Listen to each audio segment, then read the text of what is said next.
धर्मेश धमाका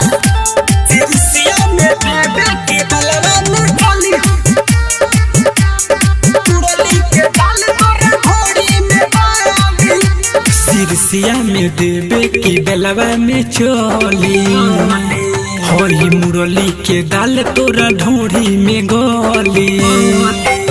सिरसिया में देवे की बेलवा में चोली होली मुरली के दाल तोरा ढोरी में गोली। जैबे भेरी हरवा तो गाल तोरा मोहली, अरे जैबे भेरी हरवा तो गाल तोरा मोली। हिमलहर के कल तोरा लहंगा में होली। सिरसिया में देवे की बेलवा में चली होई मुरली के दाल तोरा ढोरी में गोली।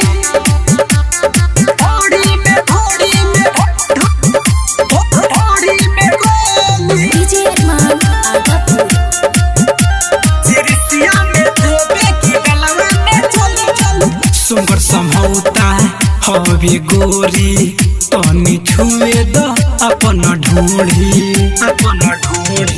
सुंगर समौता हवे गोरी तनी छुए द चिकन ढोढ़ी। 60-70 के गाल तोरा मोली। हिमलहर के कल तोरा लहंगा में होली।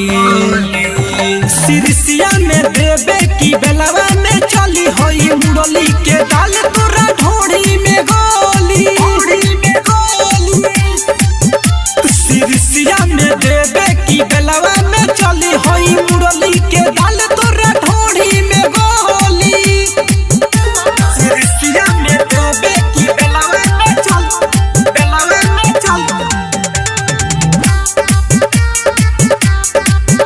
होई मुरली के दाल तोरा ढोढ़ी में गोली। 60 कटहरी देखेला ढोढ़ी बेलवा के लइका तोहे न छोड़ी 60 कटहरी देखेला ढोढ़ी बेलवा के लइका तोहे न छोड़ी। मिलन मिसाइल तोके पाजा में धली शंभू सवरिया खड़े खड़े कली। सिरसिया में देवे की बेलवा में चली होई मुरली के